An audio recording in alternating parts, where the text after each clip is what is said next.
the day before the college entrance examination. Shinji, the class beauty, was criticized by the homeroom teacher and incited the whole class to skip the exam to get revenge on the teacher. The class monitor, Gu Yanbai, who was also the class beauty's biggest simp, was the first to lead the response. My dad is a leader in the education bureau. If so many of us skip the exam, they'll definitely arrange a makeup exam in the end.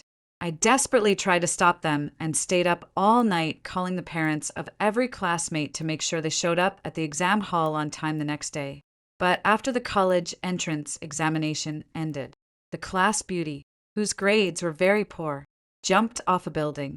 After the class beauty's memorial service ended, my classmates lured me to a remote reservoir and pushed me into the water to drown. They said it was all my fault for snitching.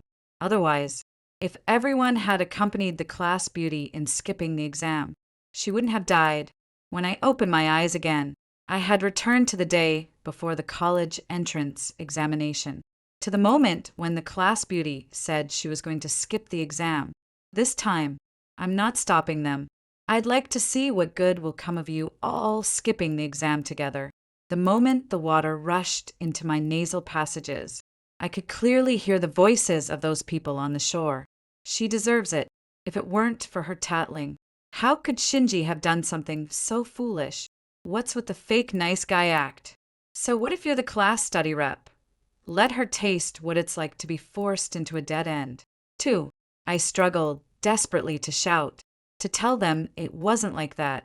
I contacted our parents, so everyone could take the college entrance exam, so your futures wouldn't be ruined by a moment of impulse. But the water gave me no chance. The bone-chilling water swallowed all my sound, swallowed my struggle, swallowed my warmth, and swallowed the last shred of consciousness in my 18 years of life. My name is Lin Jiasha. I was 18 when I died on the 12th day after the college entrance exam ended, the very night after Shinji, the class Belle's memorial service, was held. I was tricked by my classmates to the reservoir on the outskirts of the city and pushed into the water. No one saved me. They stood on the shore watching me sink like they were watching a dull performance. Someone even said, "That's enough. Right, let's go." And then I died from being kind-hearted, died from minding my own business, died from wanting to be a normal person. I thought that was the end of it. 18 years of life, and all I got was, "She deserves it." But the next second, I gasped sharply. Water. It was air. Dry air thick with summer heat, mixed with the familiar smell of cheap chalk dust from the classroom. I opened my eyes. In front of me was the blinding glare of fluorescent lights. Overhead was a ceiling fan creaking as it turned, and before me was a stack of practice test papers that hadn't yet been put away, along with an open copy of 5-year college entrance exam, 3-year simulation. I was sitting by the window in the last row of the classroom. The sunlight outside was fierce, stinging my eyes until they ached. The countdown board beside the blackboard read, 1 day until the college entrance exam. My heart gave a sudden jolt at the podium. The girl in a white dress was crying tearfully like a pear blossom in the rain. Her eyes were red, her nose was red, and her voice was soft and trembling with a heartbreaking quiver. "I'm really so upset. Why did the homeroom teachers say that about me?" She said I was a burden to the class, said I had no hope left, said that out of all the classes she'd taught, I was the worst. Shinji, Shinji, Shinji. This voice, these words, this performance. I remember. How could I possibly forget? On this day in my previous life, Shinji cried just like this and said the same thing. She said the homeroom teacher had criticized her. "Your family is in poor condition. Your grades are bad. And the college entrance exam is just a run for the sake of running. You'd better think about what you'll rely on to make a living in the future." Those words were unpleasant and indeed hurtful, but what the homeroom teacher said was the truth. How poor were Shinji's grades? Her total score in Chinese, math, and English was less than 200, and for science, she basically relied on guessing for her. The college entrance exam really was just a formality. The homeroom teacher was only being too blunt and hadn't considered her face. But Shinji didn't see it that way. After crying for a while, she went back to the classroom and started her performance. I feel like the teacher looks down on a student with poor grades at all. She thinks we're just trash, just here to make up the numbers. I admit I'm not good at studying, but don't underachievers have dignity? 2. Don't we deserve respect? I want the teacher to know that even poor students have backbone. Then she choked up and said the words that changed everything. I want to withdraw from the exam. The classroom erupted in an uproar, and I was still immersed in the huge shock. I'm back. I returned to the day before the college entrance exam. Returned to the day when everyone was still alive. Still whole. Still standing at the crossroads of life. Except me. I had already died once. Shinji on the podium was still crying. Tears falling one by one. Each one landing just right. If they fell too fast, they would look fake. If they fell too slowly, they would look dry. This wasn't a natural talent. It was a skill honed over years. I know everyone is having a hard time, all desperately preparing for the college entrance exam. Shinji's voice was thick with sobs, but her eyes had already begun sweeping over the people below the stage. But I want to ask, the university we fought so hard to get into, can it really change anything? Teachers still look down on us, and schools still divide us into different ranks. A setup. She was setting it up. Then it was time for someone to step forward. Indeed, in the aisle seat of the third row, a tall, slender boy stood up. He wore his short hair neatly combed, and his school uniform shirt was ironed without a single wrinkle. On the pocket over his chest was a golden school badge. From head to toe, he looked like the embodiment of 2 words. Decent Guyan by my class, monitor, Shinji's number 1 bootlicker. What Shinji said is right. His voice wasn't loud, but every word was clear, carrying the certainty and composure unique to a child who grew up in a leadership family. What the teacher said was indeed too much. The purpose of education should be to encourage and guide, not to strike down and deny. If the teacher can't even do the most basic respect, then why should we cooperate with her game rules? He turned around, facing all 42 students in the class, his gaze as resolute as if he were delivering a speech about the fate of the nation and the world, rather than trying to win over a pretty girl. I proposed that the whole class skip the exam. Silence. Then came the whispering. Gu Yanbai placed both hands on the desk and leaned slightly forward, continuing in a tone of, I'm only doing this for your own good. Everyone, don't worry about the consequences. My dad works at the Municipal Education Bureau. In a situation like this, where the whole class skips the exam, the higher-ups will definitely take it seriously. When a crowd is involved, no one will be punished. With so many people missing the exam, they can't possibly ignore it. And in the end, they'll definitely arrange a make-up exam. He spoke with such certainty, so confidently and with such righteous conviction, as if his dad could really turn his hand to summon the clouds and flip it back to bring down the rain. As if a national exam like the college entrance exam would really be rescheduled just because a few dozen students refused to take it. And besides, Gu Yanbai glanced at Shinji, his eyes full of nauseating concern and indulgence. Shinji is being bullied by the teacher like this, and we can't just stand by and do nothing.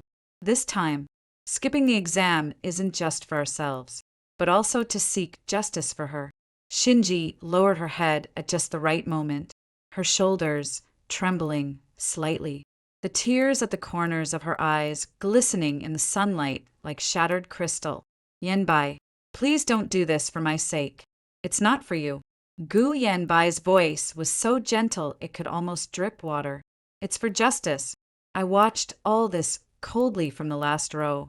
Exactly the same. It was exactly the same as in my previous life. In my previous life, after Gu Yanbai said those words, I stood up. I was the study committee member, and I felt it was my duty to urge everyone to stay calm. I told them how important the college entrance exam was, warned them about the risks of skipping it, said the matter wasn't as simple as they thought, and said that Gu Yanbai's father couldn't possibly really get the Education Bureau to go along with it. Even if he was a deputy director, it still wouldn't work. I pleaded earnestly, spoke with heartfelt sincerity, and took every bit of reasoning I knew and broke it down and fed it to them piece by piece. So, what happened? Shin Ji looked at me pitifully and said, Jisha, you're the study committee member, and your grades are good. So, of course you think the college entrance exam is important, but for us underachievers, exams were always just a formality. In one sentence, she set me against them. Gu Yan by added insult to injury for her. Lin Jisha, don't stand there and talk without feeling the pain. You're a top student. Of course, you want the college entrance exam to go on as usual. We low achievers are here to keep the bottom for you so you can get a high score. The whole class burst out laughing. No one stood up for me. There wasn't a single one. And then later, I really did contact their parents, calling them one by one. I stayed up late going through my address book, finding each person's home address and contact information, and begging them to make sure they sent their children to the exam site on the day of the college entrance examination. I did everything I could do. They all took the college entrance examination. Everyone got pretty decent scores. Of course, they weren't too good, but compared with a 0, at least they had a score. The parents were very satisfied and lined up in the parents' group chat to thank me. Then, Shinji jumped off a building on the day the results came out. She checked her score, just over 300. Not enough for a first-tier university. Not enough for a second-tier university. Not even enough for a decent vocational college. She jumped from the window on the 6th floor of her own home. She was dead. At her memorial service, everyone was crying. Gu Yanbai cried the hardest, kneeling in front of the funeral altar and saying things like, "It's all my fault. I couldn't skip the exam with you, so I left you to bear all of this alone." In the crowd, I looked at Shinji's framed portrait, unable to put into words what I was feeling. I saved them. I saved everyone except Shinji, but they didn't think so. On the night the memorial service ended, they called me to the reservoir on the outskirts of the city. It's all your fault for tattling. Otherwise, if everyone had skipped the exam together with the class beauty, she wouldn't have killed herself after feeling betrayed by everyone. Why did you have to meddle? You ruined our promise with the class beauty. Then they pushed me into the water. I looked at their blurred faces, listening to their accusations, all talking over one another. That was the first time I learned that the outcome of saving someone could be death. It turned out that at the end of a group's stupidity and cowardice, a scapegoat was needed to pay the price. It turned out that so-called camaraderie among classmates was nothing more than a helping hand when everyone rushed to kick someone down. Now, I'm back. Shinji's tears were still falling, her voice still trembling, and the performance was still going on. Gu Yanbai's hands were still planted on the desk as he passionately urged everyone to give up the exam. The students around them were whispering to one another. Some looked hesitant, some were itching to try, and some had already started signing the exam withdrawal commitment letter handed over by Gu Yanbai. Everything is going according to the script. Only this time, there are no lines for Lin Jixia in the script anymore. I lean back in my chair, the corners of my mouth lifting slightly. Make-up exam opportunity impossible. The college entrance examination will not be repeated for anyone. The law does not punish the majority.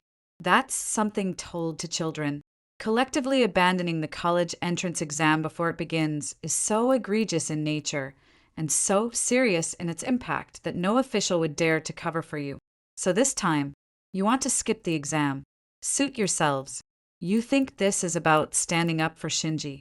Go ahead. You believe Gu Yanbai's promise. Sure, believe it. I can't be bothered anymore.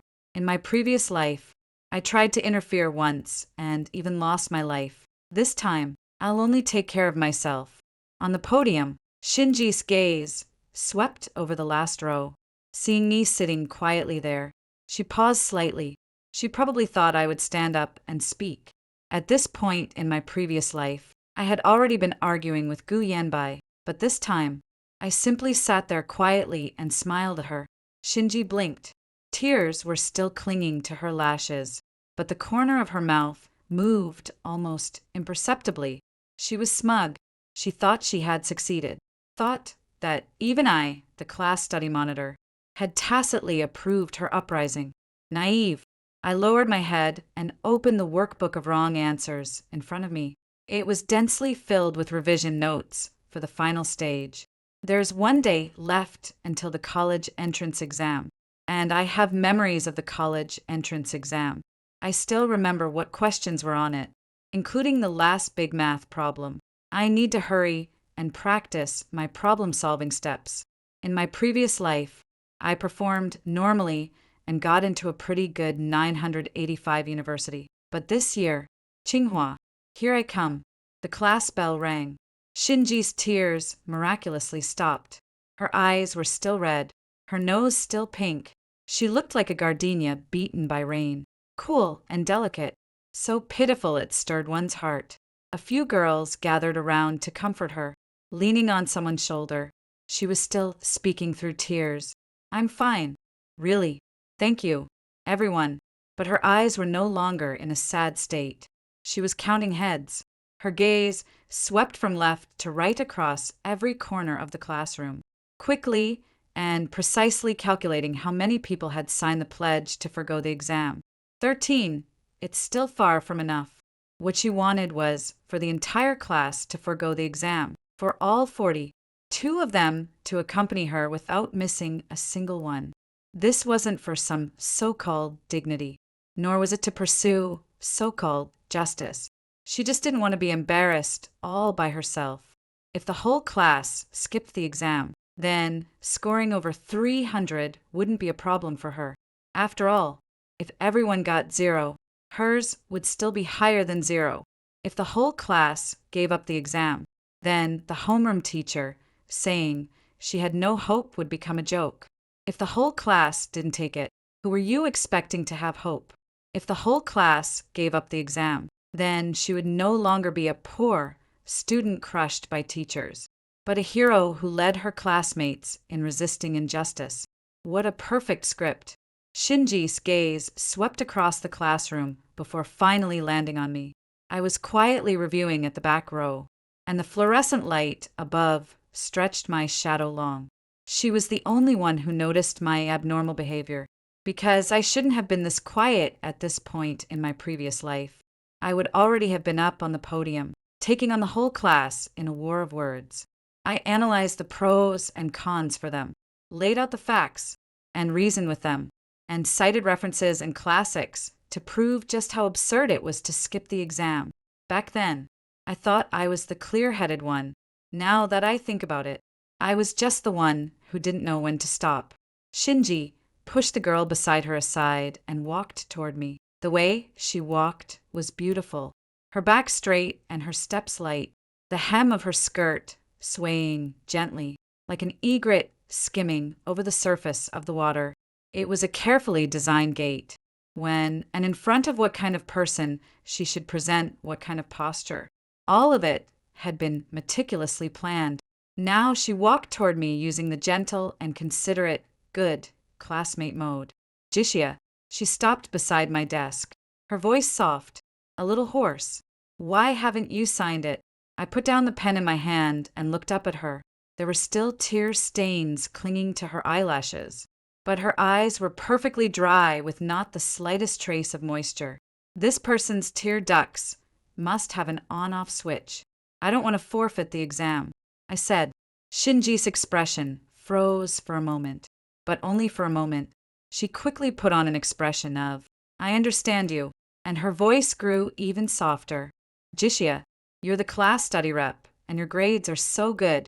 You're the teacher's favorite. Don't you think what she said about me was too much?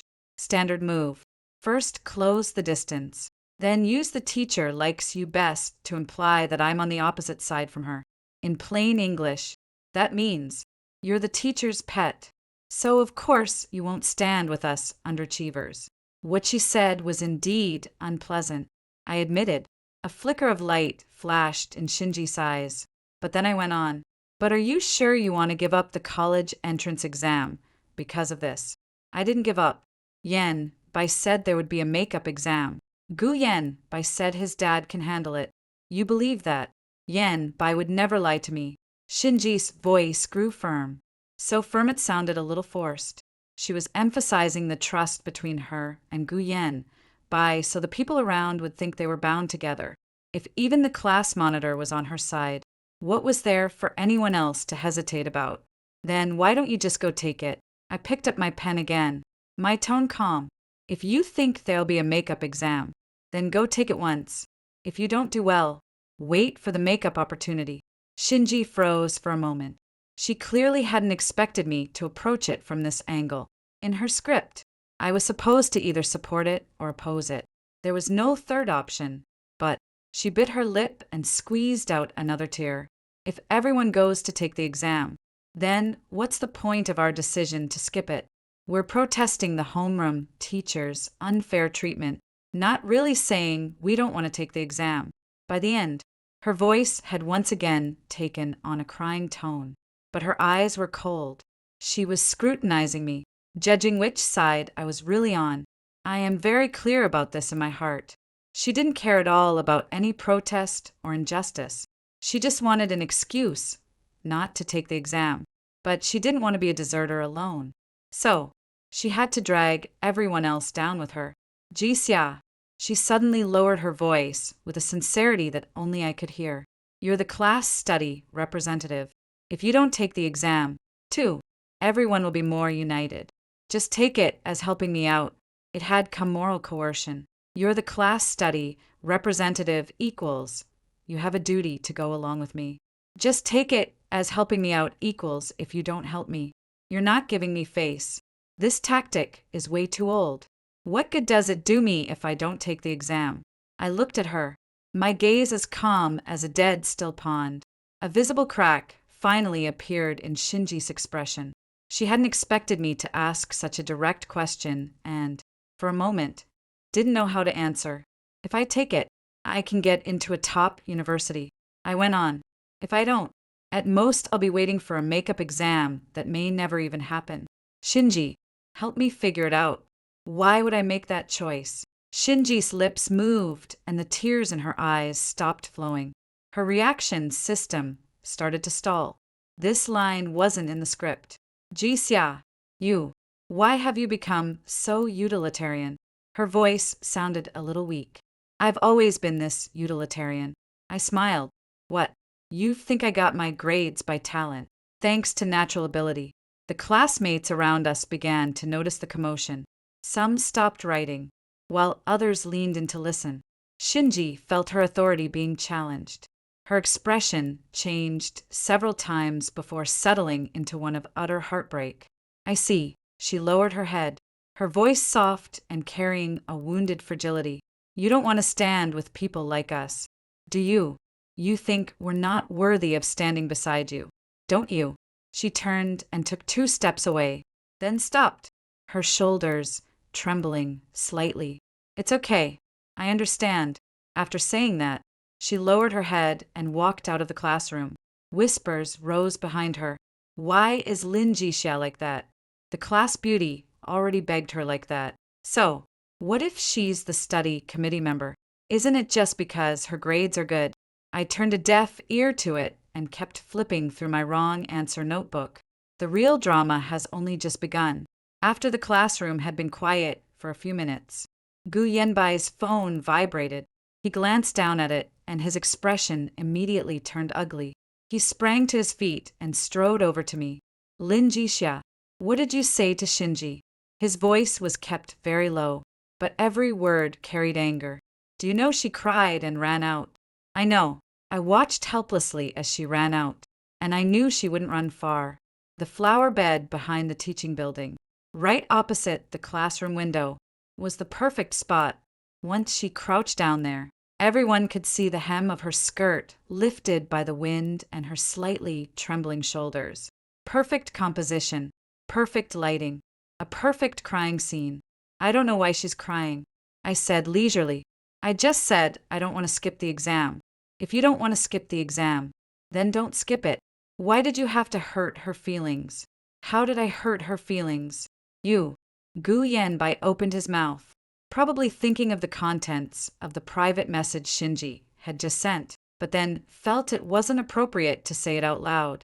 He changed his words and said, "What do you mean by just go take the exam? Are you making fun of her for having poor grades?" "I was just saying to attend the exam, normally." "You knew very well that her grades were poor, and you still said that. Aren't you hitting her where it hurts?" Gu Yanbai's voice grew louder and louder, and the classmates around them all turned to look. "You're a top student, so of course you think exams don't matter. Have you ever considered the feelings of us people with poor grades?" Here we go again.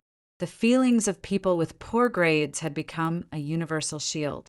As long as you brought up, no one could refute it, question it, or raise any objection. Otherwise, you'd be looking down on poor students, and you'd be guilty of the arrogance of elitism. I suffered quite a bit from this kind of loss in my previous life.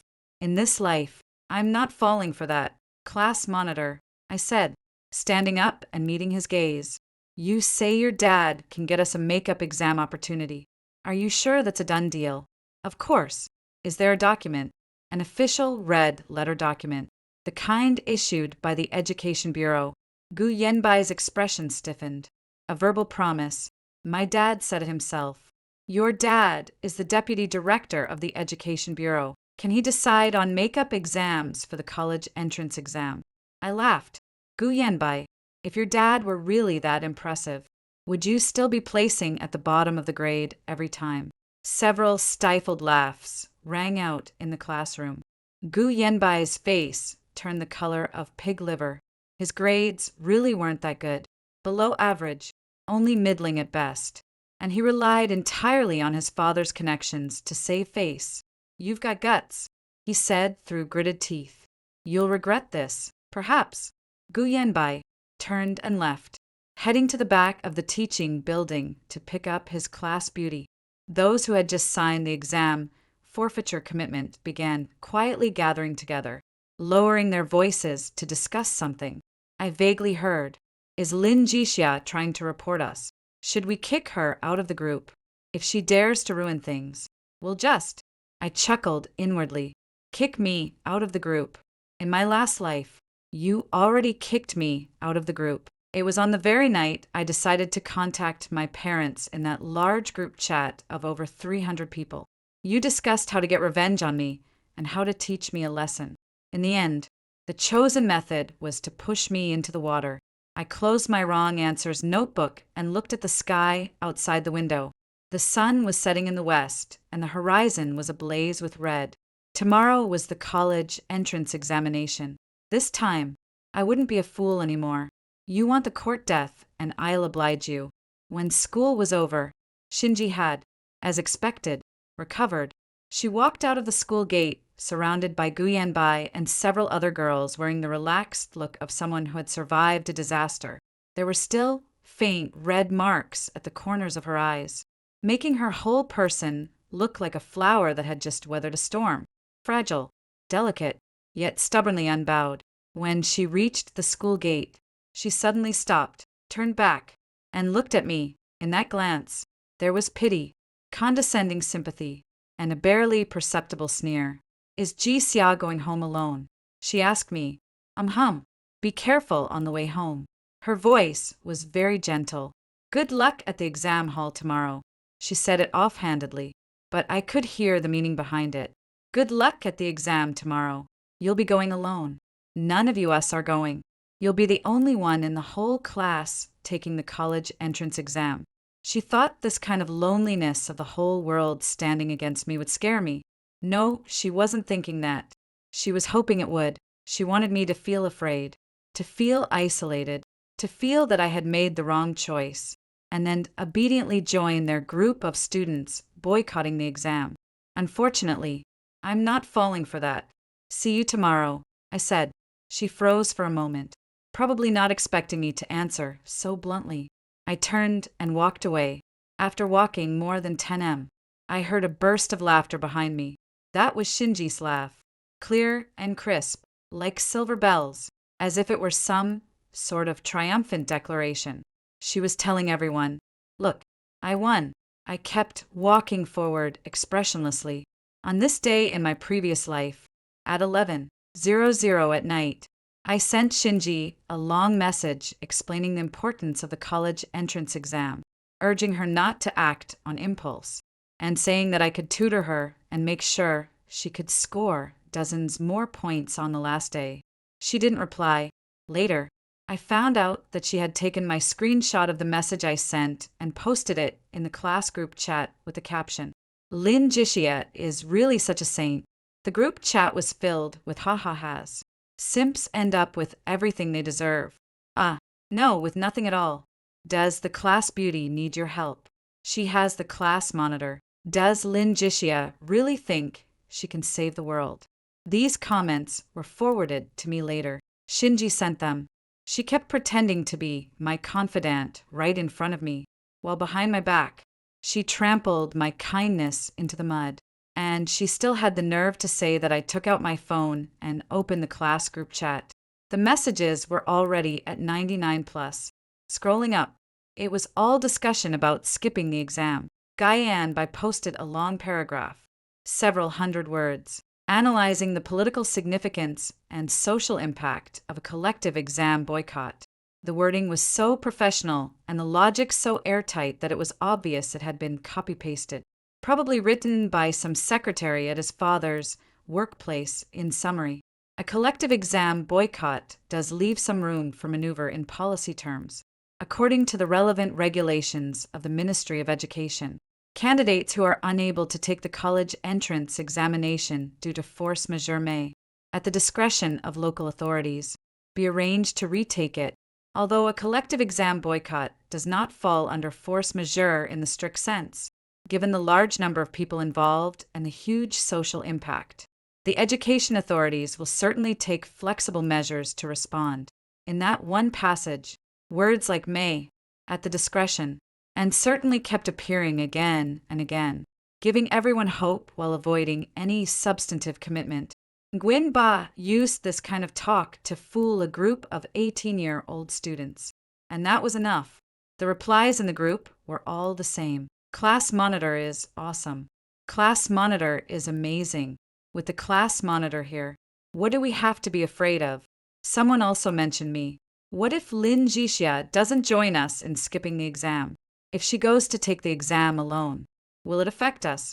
Nguyen Ba replied, "No, she takes hers and we do ours. Everyone has their own choice, and I respect hers."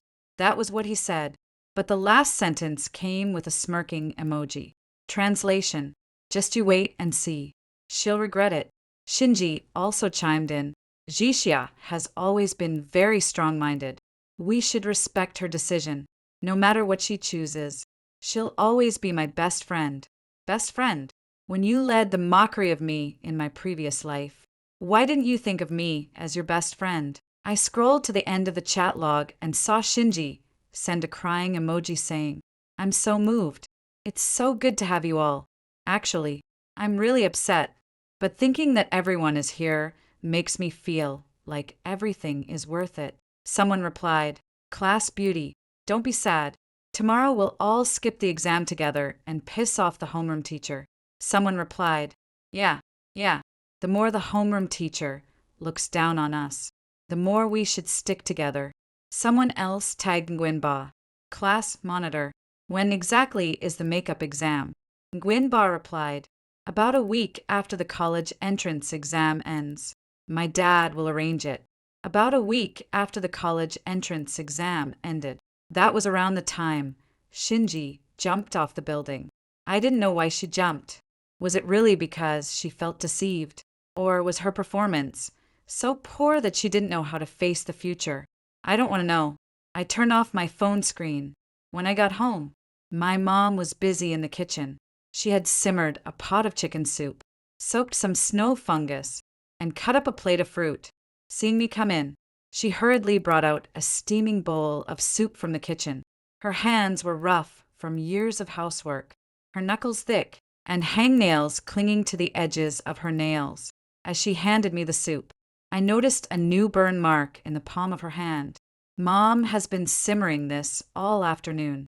Have more, so you'll have the energy for tomorrow's exam. She smiled and pushed the bowl of soup toward me. Thank you, Mom. I lowered my head and drank the soup, my throat tightening a little. In my previous life, my mom was the same. Every night, she would make soup for me, peel fruit for me, and place a warm glass of milk by my bedside. She said she didn't expect me to score too well, just to do my best. I ranked in the top 200 in the province. She cried tears of joy, hugging my report card, and crying all night, saying, "My daughter is really something." And then, later, I died. My mom cried so hard by the reservoir that she fainted 3 times. I don't know what happened to her after that, because I was dead. The dead don't know about the living, but I know it must have hurt a lot. It must have hurt so much. I finished the soup, put down the bowl, and looked at my mom's busy back. Mom, MHM, can you take me to the exam venue tomorrow? My mom turned around and froze for a moment. She rarely offered to take me herself, because our family only had one old electric bike, and riding it to the exam venue would make people laugh at us. But this time, I spoke up.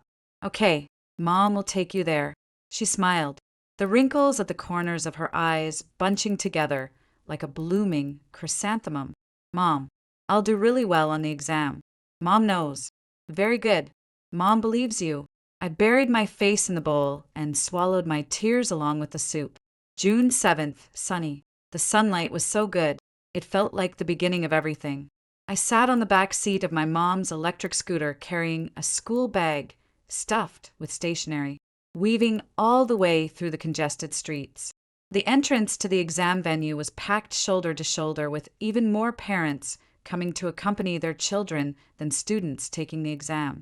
Some held sunflowers, some wore red kippas, and some laid out blankets in the shade of the roadside trees, set up little foldable stools, and prepared to wait there for 2.5 hours. My mom found an empty spot and parked the electric bike, then took a bag out of the trunk. Mom packed you some chocolate and water. Don't drink too much water during the exam, so you won't need to go to the bathroom. Put the chocolate in your pocket and eat 1 piece after each subject. Got it, Mom. Don't be nervous. Mom will be waiting for you outside. I'm not nervous. I really wasn't nervous. What am I nervous about? I remember the Gaokao exam, questions crystal clear, even the essay topic. I'm not nervous at all. The only thing I was worried about was, please don't let me run into those idiots again. Yet, fate seemed to love playing jokes on me. Just as I walked to the entrance of the exam venue, I saw a group of people wearing white t-shirts. The t-shirts were printed with red words. Reject discrimination against poor students. Protest unfair education. Give me back my dignity. Shinji stood at the very front today. She wasn't wearing her school uniform. Instead, she wore an oversized white t-shirt with a denim miniskirt. Her hair was let down and draped over her shoulders, the ends slightly curled. She looked as fresh and breezy as a passing wind. A small white flower was pinned to her chest. Her eyes were slightly red, and her lips were pressed together lightly. The whole of her was wrapped in an almost sacred air of grief. Standing beside her was Gu Yanbai, also in a white t-shirt, along with 20-odd classmates from the same class at the entrance to exam hall. They had hung a banner with red characters on a white background that read, "Not a single one can be left behind." Passers-by kept turning their heads to look. Some stopped to take photos, while others whispered among themselves. There was a reporter. There really was a reporter. A man carrying a video camera and a woman holding a microphone stood in front of Shinji. A local TV station logo was affixed to the microphone. Shinji was speaking to the camera, her voice neither too loud nor too soft, just enough for everyone around her to hear. Her trembled slightly, tears welling in her eyes, but she held them back and didn't let them fall. This kind of holding back tears was even more moving than actually crying. I just want more people to pay attention to the issue of educational fairness. Her voice was soft yet firm, each word seeming to be squeezed out from the depths of her heart. Our students with poor grades, not worthy of respect. Don't we deserve to have dreams? The reporter's eyes lit up. This kind of news is a traffic magnet. So, you've decided to collect all of you to skip the exam. Yes. Nguyen Ba took over, his voice steady and forceful. All 42 students in our class, all 42 of us, will give up this college entrance exam. 42, she counted me in as well. 42 students skipped the exam. The reporter's voice rose an octave. Yes, Nguyen Ba nodded, his expression stern and solemn. We want to express our protest against an unfair education system in the most thorough way possible. More and more people gathered around. Some took out their phones to record videos. Some discussed the matter, and some shook their heads and sighed. Shinji's gaze passed through the crowd and found me with perfect accuracy. She looked at me, a complicated expression flashing through her eyes. Was it sarcasm, pity, or some kind of smugness that said, "See, I won"? She gave me a slight smile, her lips moving as she silently mouthed the sentence. "You'll regret this." I read that sentence, just like yesterday. Then her gaze moved away from me, returned to the camera, and she continued her performance. I walked past her. Did she notice me, too? No, she knew all along where I was sitting. She just chose to ignore me. Shinji. I stopped and called her name. She turned around, still wearing that compassionate, pitying expression on her face. "What's wrong?" "Jishia, wish you success," I said. She froze for a moment. Then a gentle smile appeared on her face. "Thank you, Jishia. I also wish you good luck on your exam." So hypocritical. It was nauseating. However, I said with a smile, looking at the white flower on her chest. "What day is it exactly today? You're all dressed like this. Someone who doesn't know better might think you're holding some kind of memorial service or something." Shinji's smile stiffened. The several classmates around us, wearing white t-shirts, exchanged glances. Gu Yenbai's expression darkened. "Lin Jishia, watch your mouth." I ignored him. I turned and walked into the exam hall. Behind me, some people were cursing me. Some were laughing, and some were whispering. I didn't look back. The exam hall was very quiet. The proctor was handing out answer sheets. Sunlight shone in through the window, casting a bright patch of light on the desk. I sat in my seat and laid out my pencil, eraser, and admission ticket one by one. Take a deep breath. The bell rang. I opened the answer sheet. Name, admission ticket number, seat number. Then comes the first question. For the first question, choose B. For the second question, choose C. Question 3, choose A. Every word I wrote was as certain as if the answer were right there in front of me, because the answer really was right in front of me, in my memory. I had already gone over it twice in my head. I knew every option, every fill in the blank, every reading comprehension passage, and every scoring point in every question of the comprehensive humanities section by heart. Chinese, unsurprisingly. Math, like a fish in water. Science, with ease. English, effortlessly. Over the 2 days of the college entrance exam, I was the first person to walk out of the exam room in every session. Not because I wanted to show off, but because I had finished, checked my answers 3 times, and there was really nothing left to change. The moment I handed in each paper, I had an unshakable feeling. Tsinghua secured. 2 days later, the final subject, English, was handed in.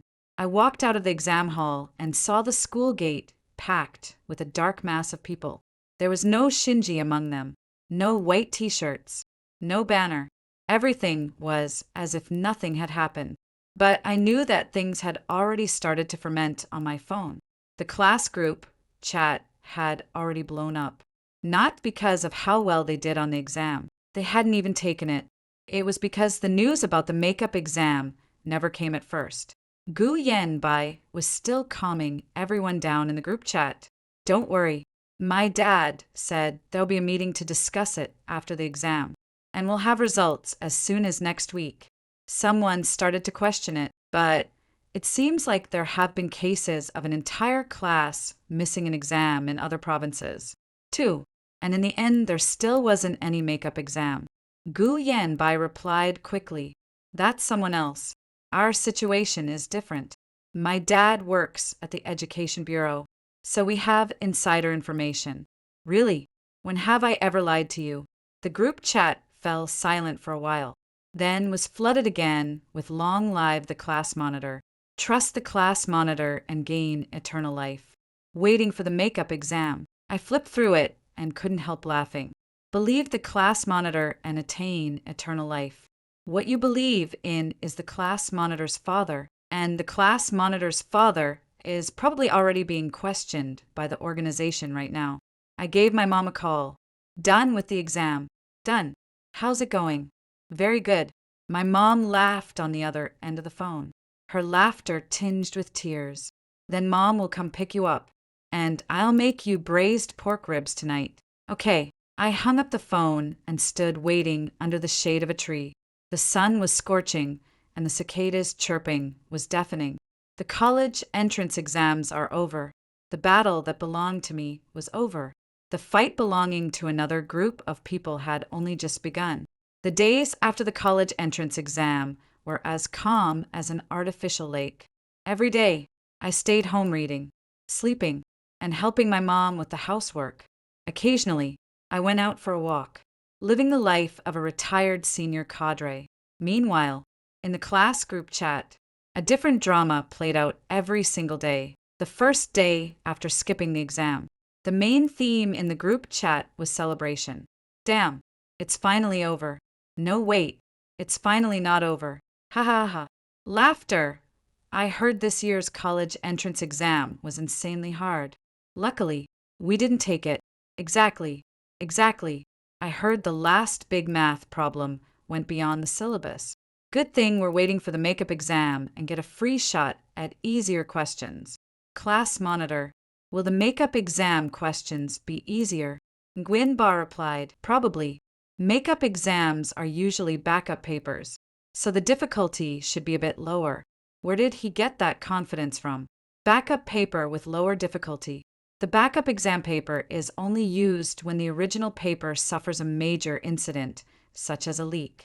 Its difficulty is generally never lower than the original, and many times it is deliberately made even harder in order to balance the difficulty. This guy is really good at talking nonsense.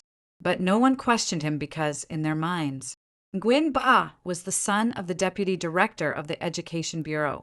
So, whatever he said had to be right. This underlying logic of being right about everything just because you have a good father sustained all of their lucky assumptions. From the second day to the fifth day after skipping the exam, the main theme became waiting. When will the makeup exam notice be issued? Class rep, has your dad heard any latest news? I check the Education Bureau's website every day and there's still nothing about a makeup exam. Guy Yenbai's reply began to sound official. "Everyone, please stay calm. Following the proper procedure takes time. For something this big, there's no way an outcome could come out in just a few days." Someone started to feel vaguely uneasy. "There really won't be a makeup exam, will there?" Guy Yenbai immediately replied, "Impossible. My dad said the higher-ups have already taken notice of this matter." He made the words "the higher-ups" bold and red, probably trying to create the impression that we're already in dialogue with the top officials. But in fact, what the real people above paid attention to was this matter. And what they were focusing on was a group of high school students incited to collectively skip the exam. And was someone behind it manipulating things? With the son of the deputy director of the Education Bureau involved, was there any quid pro quo? Should this matter be reported citywide as a warning example? That's all later. On the sixth day after skipping the exam, the college entrance exam results were released. Not theirs. All the candidates in the province's scores were originally scheduled to be released on June 23rd. But before the results came out at the end of June, news about the group decision to skip the exam began to spread online. A media outlet released a video of Shinji being interviewed at the entrance to the exam venue with the headline, 42 students in one class at a certain middle school collectively skipped the exam to protest educational injustice. The accompanying image showed Shinji wearing a white t-shirt, standing in front of a banner with tears in her eyes. The video went viral. The comments were sharply divided. Some people praised them for having backbone. Kids these days are amazing, brave enough to say no to unfairness. Others called them idiots. College is your own future. You're using your own prospects to protest. Are you brain dead? Shinji reposted this news in the group chat with the caption, "Thank you all for your support. Our voices have finally been heard." Her tone was light and airy, carrying a sense of satisfaction, as if everything had finally settled into place. She really thought this matter would have a good outcome. She really thought that once the media paid attention and the public opinion heated up, the Education Bureau would back down. What she didn't know was that while she was still sharing the news and feeling smug about it, Gu Yanbai's father had already been suspended. The news was something Gu Yanbai himself said in the group chat. "My dad has been suspended and is under investigation." He said those words were like a bomb thrown into the water. The group chat instantly exploded. What happened? Why? Didn't you say your dad could handle it? Class monitor, your dad has been suspended. What about the makeup exam? So, everything you said before was fake. A barrage of questions came crashing down on Gu Yanbai, and he couldn't hold them off. He only said, "I'm not sure what's going on either. I'll ask around and then tell you." Then he fell silent. The people in the group chat started to panic. Damn, did this get out of hand? Could it really be that there's no makeup exam? That can't be right. So many people missed the exam. There's no way the Education Bureau would just ignore it. Or, should we go sit in front of the Education Bureau? Damn it. Are you crazy? If there's no makeup exam, my life is ruined. At this point, human nature began to reveal its true colors. The people who had earlier vowed to fight for justice were now all talking about my life, my future, and my prospects. No one mentioned Shinji. No one mentioned resisting injustice. No one mentioned anything like the dignity of a poor student. Everyone's focus had turned into this. Could I still get into college? Shinji sent a message in the group. Everyone, don't panic. Yanbai will think of a way. After a long silence, someone replied, his dad has already been suspended. What way can he still think of? Shinji did not reply to that. I guessed her expression must have been very interesting. The goddess of justice, her persona she had painstakingly built up over so long, was shattered by reality in that instant because she knew better than anyone there was no makeup exam at all.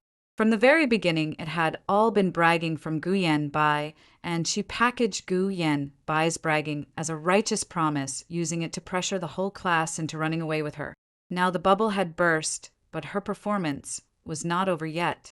The next day, Shinji sent a very, very long message in the group chat. I'm sorry, everyone. It's all my fault. I dragged you down. I was the one who said I wanted to skip the exam first. Yanbai only said his dad could handle it to help me. He meant no harm. He just wanted to help me. I'm really heartbroken. Just thinking that my impulsiveness caused everyone to suffer these consequences makes me feel so selfish. If time could turn back, I would never have said that. I would definitely go take the exam. Honestly, even if I scored 0, it would be better than dragging everyone down. Then came a string of crying emojis. This whole routine of it's all my fault. I'm to blame. I'm the sinner translates to I've already apologized, so you can't blame me. If you do blame me, then it means you lack compassion. A familiar formula, a familiar taste, but this time the effect was weakened. Someone replied to her, "Class beauty, don't be too hard on yourself. Things have already come to this, so let's figure out a way." Someone else said, "Actually, it can't all be blamed on you. The class monitor is also responsible." And another person said something rather hurtful. "To be honest, if your grades were a bit better, you wouldn't have come up with this idea." Shinji didn't fire back. She could only play the wrong victim, not the shrew. Her fighting power was only good enough to deal with people willing to fall for her act. When faced with words that truly hit her sore spot, she would only pretend to be dead. Then the day the scores were released arrived. June 23rd, 12:00 a.m. I sat in front of the computer and logged into the Provincial Education Examinations Institute website. Account, password, verification code. The page refreshed. Top 10 in the province. Tsinghua. It's settled. I took a screenshot of the score page and sent it to my mom. My mom replied instantly, "Baby, you're amazing." Then came a string of voice messages, so choked with sobs that she could barely speak. I didn't open them because I was afraid I would cry. 2. I carefully reviewed my report card and confirmed that the scores in each subject were about the same as I had expected. Then I closed the page, turned off the light, and lay down on the bed. In the darkness, I could hear my own heartbeat. Plop, plop, plop. I had finally done it. In my previous life, I had also gotten very good scores, but not this good. In this life, because of the memories from my past life, I set a higher goal and achieved it. Tsinghua, the best university in the country. I lay in the darkness, the corners of my mouth slowly curling up. Meanwhile, a tragic and brutal spectacle was unfolding in the class group chat. As soon as the news of the score release came out, the group chat exploded more violently than at any time before. The scores are out. The scores are out. Have you checked? Check what? We didn't even take the exam. No, I mean, this year's cutoff score is out. And it's so high that even if we take the makeup exam, can we score that high? The makeup exam. Will there really still be a makeup exam? Where's the class monitor? Class monitor. Say something. Gu Yenji did not make a sound. Shinji also did not make a sound. The others began frantically at ing them. At Gu Yenji. Class monitor. What on earth is going on? At Shinji. Class flower. Didn't you say the class monitor would take responsibility? My parents have already started asking me. I said I'd wait for a makeup exam, but they said they've never heard of there being makeup exams for the college entrance exam. I checked. There hasn't been a single precedent for a college entrance exam, makeup, test nationwide in the past 10 years. It's over. It's over. It's over. We've been tricked. Someone posted a link in the group chat. It was a news report. The headline read, "Dozens of students at a certain middle school collectively skipped the exam," and the Education Bureau responded, "No makeup exam arrangements." I clicked on it and took a look.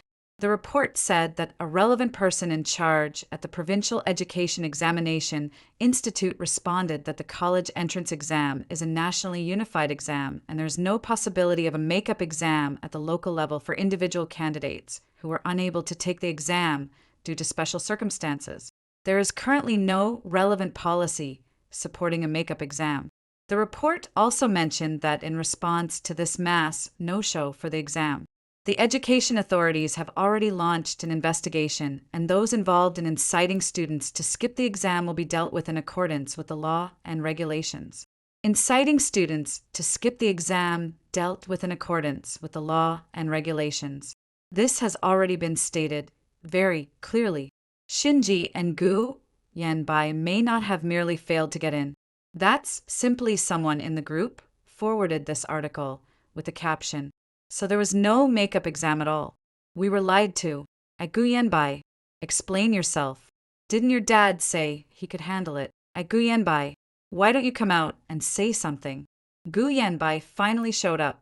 His reply was only one sentence. My dad is under investigation. I don't know anything. Then he left the group. He left the group. Not an explanation. Not an apology. Not a way to make amends. It was leaving the group chat. They ran off. The group chat fell silent in an instant. Then someone started crying. Fuck your mother. Gu Yanbai, you tricked us onto this sinking ship and then ran off on your own. So from start to finish, we were the ones dreaming. There was never any makeup exam at all. My dad said he's going to beat me to death. What do I do? It's over. Completely over. My life is ruined. Then came Shinji's message.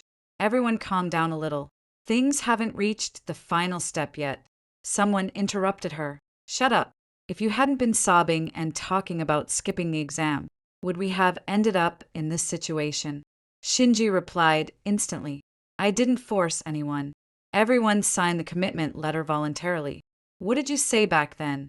You said you wanted the teacher to know that poor students have backbone. You said that as long as the whole class stayed together, there was nothing to fear. And you even said you understood how people who didn't do well on the exam felt. You were just PONGS. Shinji didn't reply again.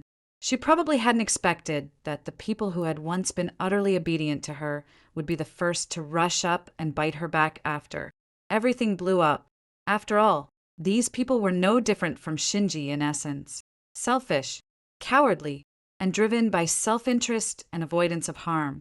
It was just that Shinji was the one holding the knife, while they were the ones being used as pawns. Now that the knife was broken and the gun had gone silent, everyone would have to pay the price for their choices. I watched the messages in the group chat scroll by one after another, each one more desperate than the last, each one more furious than the last. Some said they would sue Gu Yan Bai for fraud. Some said they would go sit in at the Education Bureau. Some said they would repeat the year, but that would mean waiting another year, and their families might not be able to afford it. Someone also thought of me. Where is Lin Jiaxia? Didn't she go take the exam?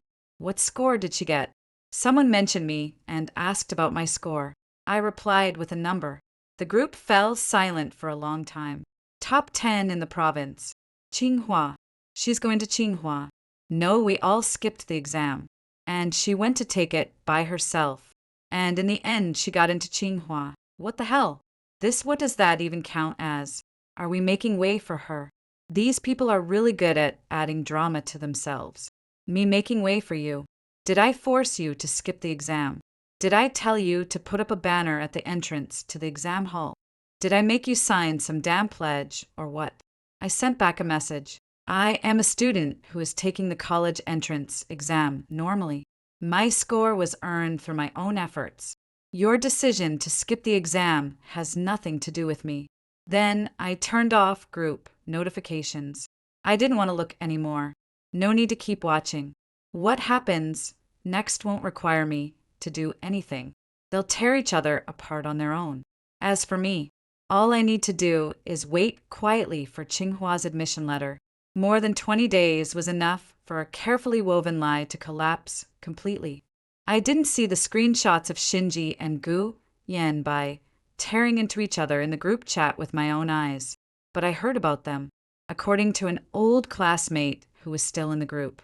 The scene was like the finale of a soap opera. After Gu Yanbai left the group, Shinji became the target of everyone's anger. At first, she tried to play dead, sending a long string of innocent-looking emojis and saying, I didn't know it would turn out like this either. And I was fooled, too.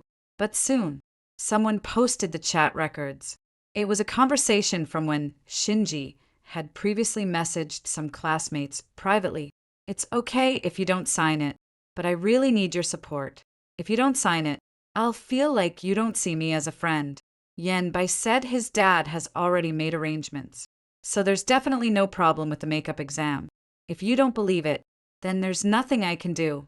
These words alone may not seem like much, but together, they are blatant moral blackmail, even more outrageous. Someone dug up Shinji's remarks from the day before. She skipped the exam. At a small gathering, Shinji personally said, Actually, I don't want to take the college entrance exam at all. My grades are so bad that even if I took it, I'd just embarrass myself. But if it's framed as protesting the teacher's unfairness, that's different. People will say we've got backbone, not that we're avoiding the exam. This recording was captured on tape.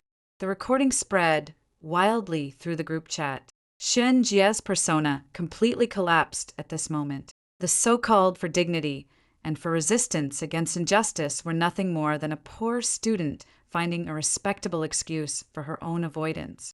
And Gu Yanbai was nothing more than a simp cleaning up after a selfish woman. Neither of them was any good. But the real blow was yet to come. The Education Bureau's investigation results were in. Gu Yayanbai's father, Director Gu, was dismissed from his position as deputy director for making inappropriate remarks and engaging in misconduct in the collective exam boycott incident, and was handed over to the Disciplinary Inspection Department for further investigation. In the subsequent notice, Director Gu was found to have other economic problems and was suspected of taking bribes, and the case was handed over to the judicial authorities for handling. Gu Yayanbai's good dad was gone. He went from being a second-generation official to the son of a convicted official. When the news spread to the group chat, some people were gloating, some were cheering, and others belatedly realized that relying on his father to solve the makeup exam issue had been a joke from the very beginning. But now, whatever is said is too late.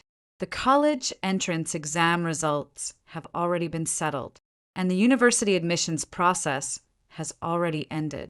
Not to mention makeup exams. Even the registration period for repeating a year has already passed. For this group of people, they can either wait until next year to repeat a year or just say goodbye to their college dreams altogether. Some chose to repeat the year, but repeating a year is not something you can do just because you want to. The tuition for a repeat year runs into tens of thousands a year, and with living expenses and study materials included, it's a hefty burden for many families. Some people's families simply can't afford it, so they have no choice but to accept their fate and go out to work. Some people's grades were poor to begin with, and even after repeating a year, they still wouldn't get into a good school. After weighing the options, they gave up as well. Some parents were so furious that they kicked their children straight out of the house, saying, "You've got backbone, haven't you? Go earn money with that backbone of yours." As for Shinji, her ending was even more miserable than I had expected. She didn't retake the exam, not because she didn't want to, but because she had no money. Everyone knew that Shinji's family was in poor shape. Her father worked on construction sites, and her mother was a cashier at a supermarket. The two of them barely made enough between them to cover the bare essentials. Her supposedly class beauty elegance was all built up through frugality and a bit of scheming. After the college entrance exam ended, her mother found out that she had skipped the exam and was so furious that she was hospitalized. Her father didn't hit her, but he never spoke to her again either. The atmosphere at home was as cold as an ice cellar. A week later, her mother was discharged from the hospital. After discussing it with her father for a long time, they finally told her that the family couldn't afford the money for her to repeat a year. "Do as you see fit. Anyway, we can't control you anymore." Shinji cried in her room for an entire day. But so what? Tears solved nothing. In August, Shinji went to the south and got a job in an electronics factory, working on the assembly line as a laborer, 12 hours a day, rotating in 2 shifts, living in a communal dormitory with 10 people. Her once smooth long hair was stuffed into a dust cap. Her carefully maintained hands began to develop calluses, and her angelic face meant nothing on the assembly line. Someone posted photos of her in the factory to the group chat. She was wearing blue work overalls and a mask with deep dark circles under her eyes. It was clear that she had lost a lot of weight and looked much more haggard. The reactions in the group were very interesting. Some people were gloating in the comments. "Isn't this our class beauty? How did she end up like this? I remember she used to say she wanted to be a model in the future. How did she end up working in an electronics factory? TSK, TSK, TSK. Is this the price of justice?" Some people also made snide remarks. Sigh. Actually, she's pretty pitiful, too. What's there to pity? If she's pitiful, who pities us? We were fooled by her and didn't even get to go to college. Exactly. She brought it on herself. No one spoke up for her. Not one. The former favorite of the group, class beauty, and the goddess Shinji, now has no one in this chat group willing to speak up for her. Those who once rushed to like her posts, leave comments, and curry favor with her are now all busy trying to distance themselves from her. This is human nature. Of course, Shinji is no good person. But these people aren't much better, either. They are Shinji's accomplices, and also her mirror image. Selfish, hypocritical, and driven by self-interest and the avoidance of harm. It's just that Shinji's methods were more clever, while they were even stupider. Now that the fools have come to their senses, they've started cursing the even worse one. But what happens after the cursing is over? After all that cursing, wasn't life still the same? Wasn't their lives still ruined all the same? Late July, on an ordinary afternoon, the sun was so blazing it felt like it was going to melt the entire city. I was watering the flowers on the balcony when I heard someone downstairs calling my name. Lin Jiuxia, Lin Jiuxia, your package. I leaned out and saw the postal delivery guy holding up a large red envelope and waving at me hard. EMS, EMS, from Tsinghua University. My hands were trembling, slightly, but I forced myself to stay calm as I went downstairs. When the delivery guy handed me the package, he even took a second look. Then his eyes widened all at once. Tsinghua University. You got into Tsinghua University. Oh my God. Incredible, incredible, incredible. The delivery guy gave me a thumbs up, his smile even brighter than mine. It's been years since anyone from our neighborhood got into Tsinghua or Peking University. You've brought honor to all of us. I was a little embarrassed by all his praise. After signing my name, I took the red envelope. On the bright red cover, the gold-stamped words, Tsinghua University admission letter, shone brilliantly in the sunlight. I held it in my hands as if I were holding a glass bottle filled with stars. My hands were shaking. My heart was trembling. Too, in my previous life, I had also received an admission letter, but it wasn't this one. That one was good, too, from a top university. But it didn't make me as excited as this one did because it was different. I had traded my life for it. Yes, I was reborn. I sat for the exam with my memories and got a better score. But if I hadn't gone through all those experiences in my previous life, I wouldn't have had so much awareness, and I wouldn't have had such strong motivation. In my past life, I drowned in a reservoir, dying suffocated, dying miserably, dying without ever understanding why.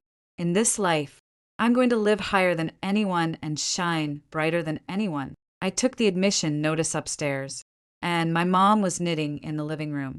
When she saw the red envelope in my hand, she froze for a moment. The knitting needle in her hand fell to the floor, making a crisp, clear sound. This is Mom. I got into Tsinghua. My mother froze. 3 seconds later, she burst into tears with a wah. It wasn't a quiet sob, but a full-on wail. She rushed over and hugged me, burying her face in my shoulder, crying like a child. I was held in her arms, and the admission letter in my hand was squeezed out of shape. But I didn't want to break free. Mom, stop crying. Mom is just happy. Mom is just too happy. Her voice was muffled, wet, mixed with tears and snot. Not pleasant at all, but it was the sweetest sound I had ever heard. My dad came back from outside and saw the scene. At first, he was terribly nervous, thinking something had happened. When he saw the words on the red envelope, the tall man stood in the doorway, frozen for a full half-minute, and then his eyes turned red. Daughter, Dad didn't raise you for nothing. After saying that, he turned and went into the kitchen, but I saw him secretly wipe his eyes with his sleeve. That night, my dad went out and bought a box of fireworks and set them off downstairs for 10 minutes. The neighbors were driven crazy by the noise. Someone stuck their head out and shouted, "Why are you setting off fireworks in the middle of the night? Are you sick in the head?" My dad yelled at the top of his lungs. My daughter got into Tsinghua University. The cursing stopped at once, replaced by silence, then scattered applause, and then a stranger's voice drifted over from far away. Congratulations. Congratulations. We're happy for you, too. My dad was so delighted. He looked like a fool and set off another crate. I looked at the fireworks bursting outside the window, their multicolored lights reflected on the glass, like a grand performance stage just for me. Then I took out my phone and opened the class group chat. The group chat had fallen silent for a long time, ever since the scores came out. Everyone had been listless. I tossed the photo of my Tsinghua admission letter into the group chat. A white envelope, a red school emblem, and gold embossed lettering. The caption was just one word. Here. There was silence for about 10 seconds. Then it blew up. Holy, Tsinghua. Lin Jiuxia. You got into Tsinghua. Oh my God. So, the one in the top 10 in the province is her. Lin Jiuxia. You're amazing. Hidden in the envious tone was a hint of sourness. Sure enough, before long someone started speaking, sarcastically. Some people are just lucky. If we hadn't skipped the exam, would she have been able to pick up such a huge bargain? Exactly. The top 10 spots in the province are fixed. With us, her competitors, out of the way. Of course, it's easier for her to get in. Sigh. We're just making clothes for someone else. Looking at these comments, I almost laughed out loud. Picking up the leftovers, competitors, making clothes for someone else. Are your grades really that important? The highest scoring, one among, you probably only gets a little over 400 on the mock exams. Right. With that score, you can't even reach the first tier, university, cutoff. Do you have some misunderstanding about the term competitor? Your existence can't affect anyone's ranking at all. The only contribution you've made is reducing the statewide applicant pool by a few dozen this year. That's all. But I don't plan to explain. Arguing with these people would only lower my worth. I merely posted the photo, and my goal had already been achieved. To let them see that while everyone was paying the price for their own choices, one person not only remained unaffected, but was instead going farther and higher. This contrast was more cutting than any mocking remark. Sure enough, Shinji surfaced. She sent a message from the factory dormitory. Jisha, congratulations. 3 words followed by a smiling emoji. Then she added, I'm really happy for you. You've always worked very hard, and this is what you deserve. This passage looks incredibly sincere, but I can tell that every word is dripping with blood. You've always worked so hard. The subtext is I didn't work hard, so I deserve it. You deserve it. The subtext is I don't deserve it. Shinji's performance had never stopped. Even when she was exhausted to the point of half dead on the production line, she still had to maintain the personas of being magnanimous, gentle, and sincere. Here, she was afraid others would think she was jealous of me. She was afraid others would think she was petty. She was afraid her image would completely collapse. But what she didn't know was that in everyone's eyes, her image had already completely collapsed from the moment the recording was exposed. She was no longer the so-called class beauty or goddess. She is nothing but a polished egoist, a PUA expert who manipulates others with tears and schemes. Now that she's sending messages like this, sincere blessing, all it does is make people feel sick. Sure enough, someone replied to her, Shinji, stop pretending. If you were really happy for her, you wouldn't have pulled that skip the exam stunt. Shinji immediately replied, I really just didn't want the teacher to look down on us. I wasn't targeting anyone. Come on, you don't want the teacher to look down on you, so you dragged the whole class down with you. That's selfish. I really didn't. All right, enough. Stop acting. Drama queen. Shinji didn't reply again. I didn't know whether she was truly speechless or crying on the other end of the screen. But either way, I didn't care. None of my business. But the show wasn't over yet. Just when I thought everything was about to come to an end, a bombshell suddenly dropped in the group. Gu Yenbai's friend, or more accurately, his former friend, posted a screenshot of a chat log. It was a private chat between Gu Yenbai and another classmate dated 3 days before the college entrance exam. In that private chat, Gu Yenbai said, Actually, I'm not sure whether there's a makeup exam. Either. My dad said that. In principle, there are no makeup exams for the college entrance exam. But I think you can't be too absolute about this. Otherwise, no one will play with me. Oh my God, there was so much information in that one sentence. Actually, I'm not sure whether there's a makeup exam. Either. You don't even know. And yet you dared to guarantee it. My dad said that. In principle, there is no makeup exam for the college entrance examination. Even his own dad said there wasn't one. And he still wanted to package it as if there was. Otherwise, no one would play with me. So he knew all along that he was lying. As soon as this exchange was posted, the entire group exploded. Gu Yanbai, you knew there was no makeup exam and you still lied to us. You did that on purpose, didn't you? You just want us to play along with Shinji, right? You're willing to use all of us as tools just to win her favor. Gu Yanbai had already left the group, but these messages were forwarded to his DMs. It was said that his phone was blown up with calls and messages, and in the end, he had no choice but to turn it off. But since he dared to do it, he should dare to take responsibility. The news spread throughout the entire grade within an hour, and even reached the parents' group chat. Some parents called the police directly. This was no joke. A group of senior high school students were incited to skip the exam, and the impact would affect the rest of their lives. After the police intervened and investigated, they summoned several of the main participants.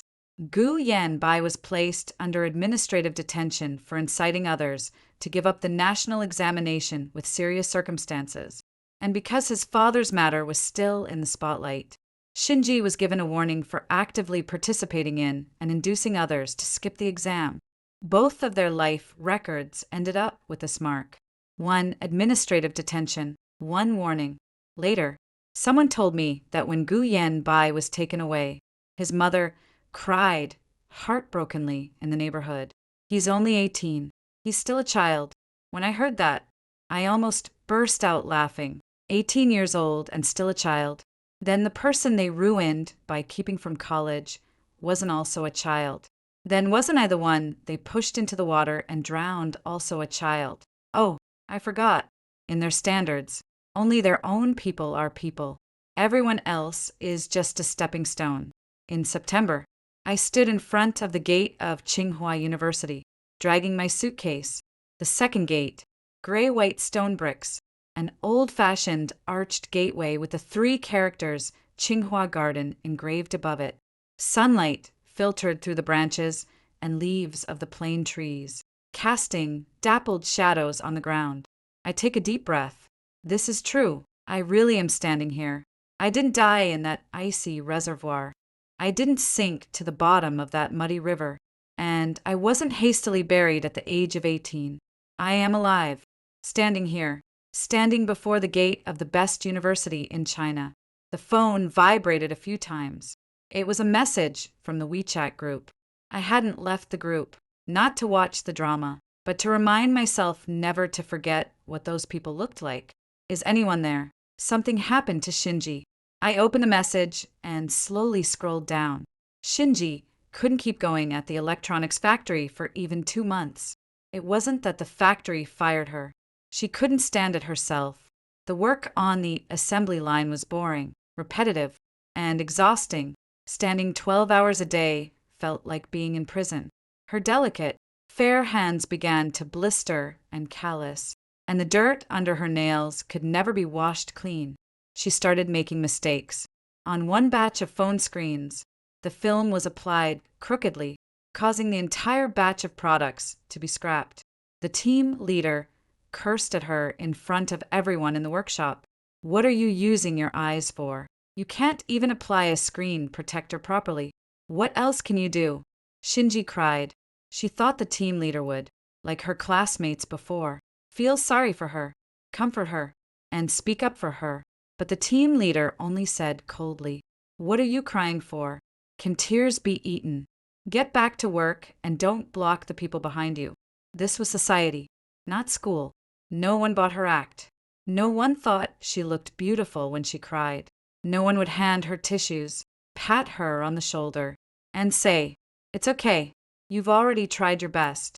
When she was in tears, all anyone would think was, "This new girl is such a pain." Shinji was unconvinced and went to the supervisor to file a complaint, saying the team leader was managing the team harshly and had a terrible attitude. The supervisor glanced at her and asked, "How long have you been here?" 2 months. Your probation period isn't even over yet. And you're already complaining about the team leader. Shinji was stunned. 3 days later, she was fired. The reason was not adapting to the work environment. After leaving the electronics factory, Shinji cried in her rented room for a whole day. She sent messages to her former classmates, wanting someone to confide in. "I'm really so sad. Why is everyone targeting me?" No one replied. She sent another. "I didn't do it on purpose.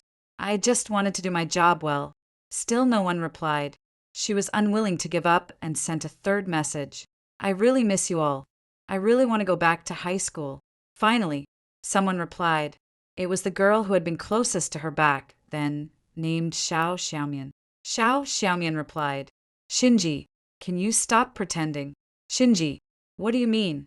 "Xiao Xiaomian, you look exactly like you did back then when you were crying in the classroom.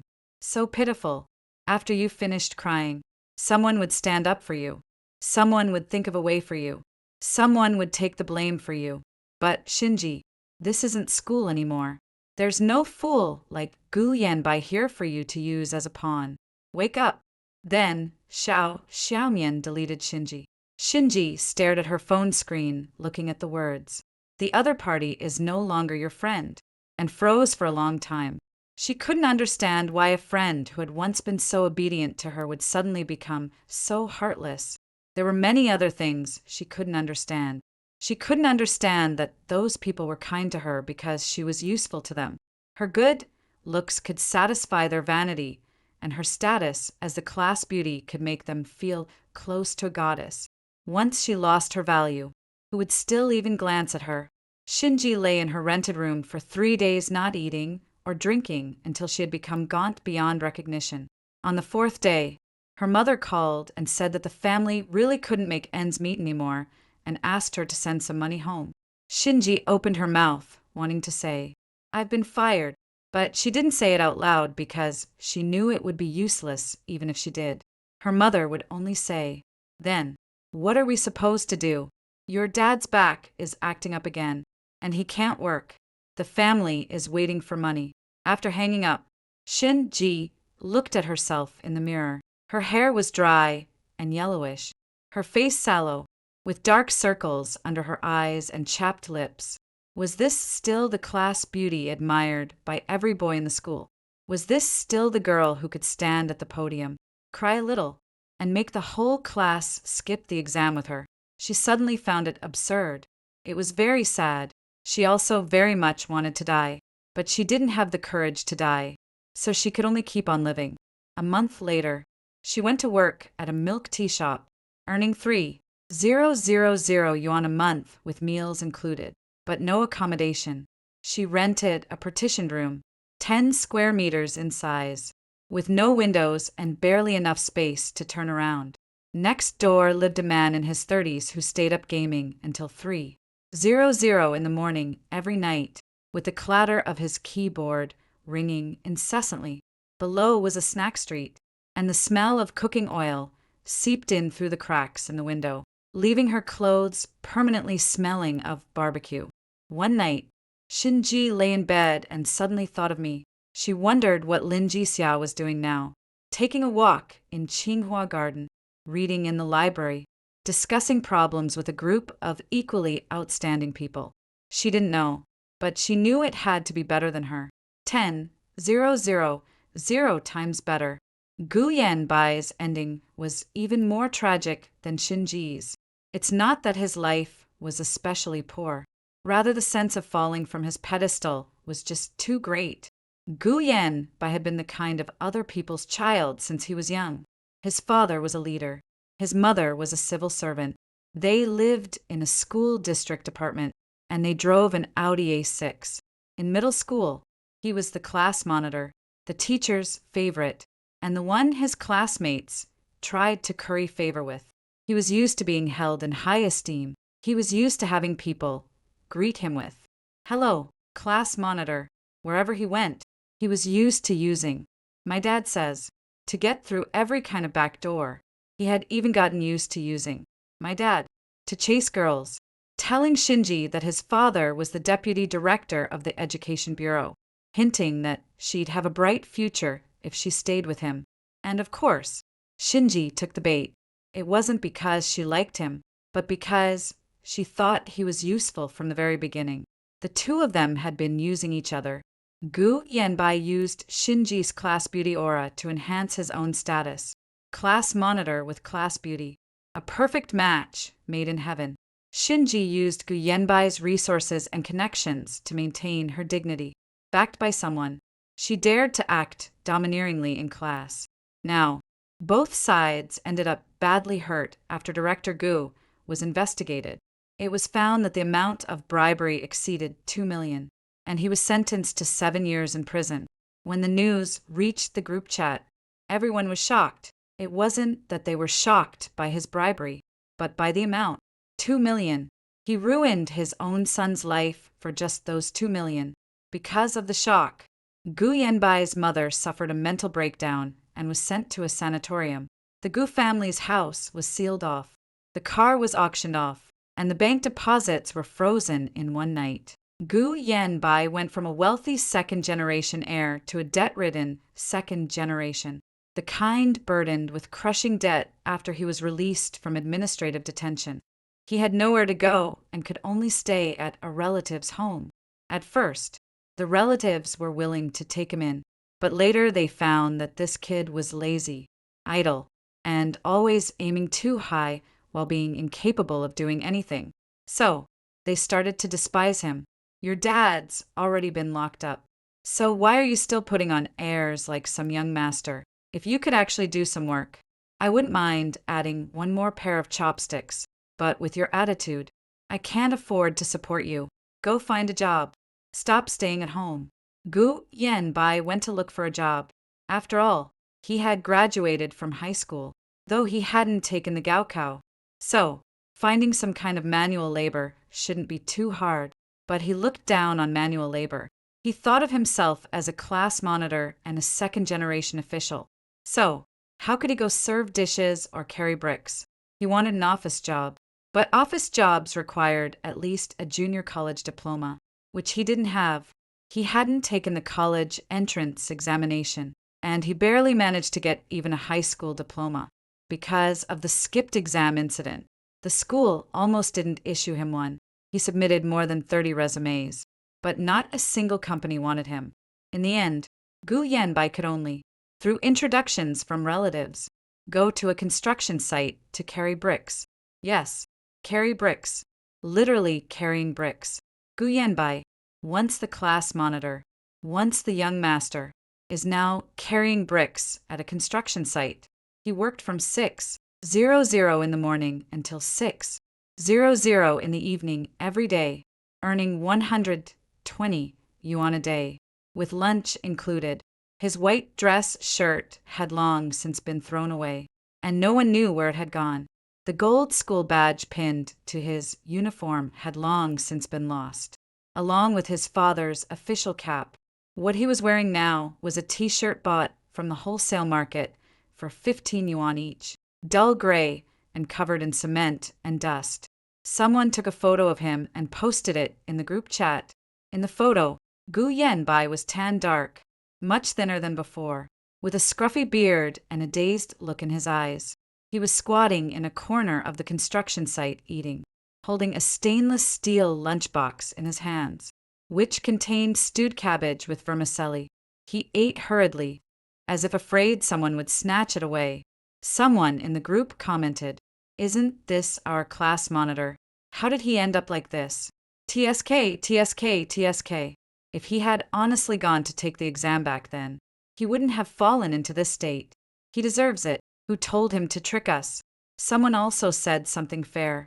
Actually, he was harmed by Shinji, too. That sentence was immediately drowned out because, in this group, no one cared about fairness. They only cared about venting their anger and dissatisfaction. Gu Yanbai didn't reply in the group.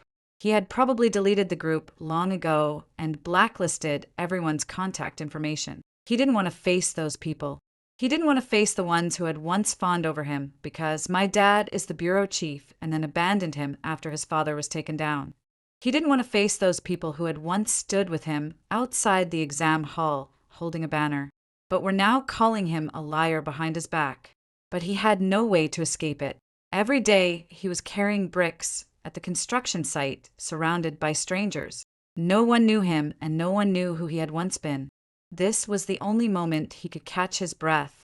But by night, when I returned to that 10 square meter rental room and lay down on the hard wooden bed, closing my eyes, my mind was full of the past, the classroom, my classmates, Shinji, the commitment letter to skip the exam, the reporters at the entrance to the exam hall, the day his father was taken away.